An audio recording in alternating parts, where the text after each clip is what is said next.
জনবল সংকট সহ নানা সমস্যায় জর্জরিত টাঙ্গাইলের ভুঁয়াপুর উপজেলা স্বাস্থ্য কমপ্লেক্স। কর্তৃপক্ষের অবহেলা, অব্যবস্থাপনা, অনিয়ম আর দুর্নীতির কারণে সরকারি হাসপাতাল এখন রোগীদের ভোগান্তির প্রতীক হয়ে উঠেছে।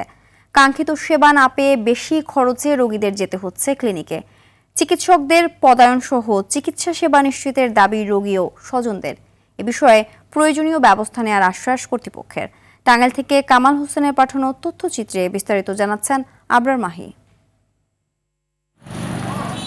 টাঙ্গাইলের ভুয়াপুর ছাড়াও পার্শ্ববর্তী গোপালপুর, ঘাটাইল ও কালিহাতী উপজেলা থেকে প্রতিদিন শত শত রোগীরা এ হাসপাতাল থেকে চিকিৎসা সেবা নেন। হাসপাতালটিতে 11 জন কনসালটেন্ট বিশেষজ্ঞ চিকিৎসকের জায়গায় রয়েছে মাত্র 3 জন এবং 13 জন মেডিকেল অফিসারের জায়গায় দায়িত্ব পালন করছেন 8 জন চিকিৎসক।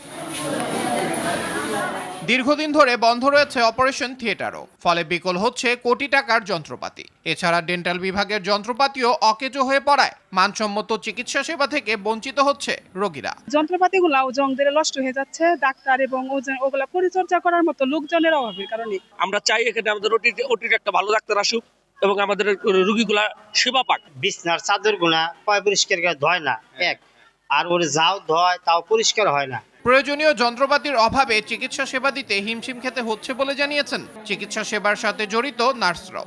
সাকশন মেশিনটার দরকার, একটা অক্সিজেন সিলিন্ডারের দরকার।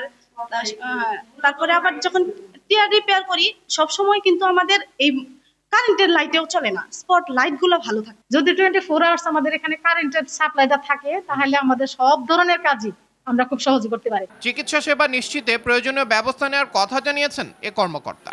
আমার চাহিদা দিয়ে আছে, আপনি দেখবেন নতুন পুরাতন দুইটা ভবনে অবকাঠামো চরম সমস্যা। রুমগুলো আসলে মানুষের ডাক্তারদের বসার জন্য উপযোগী না।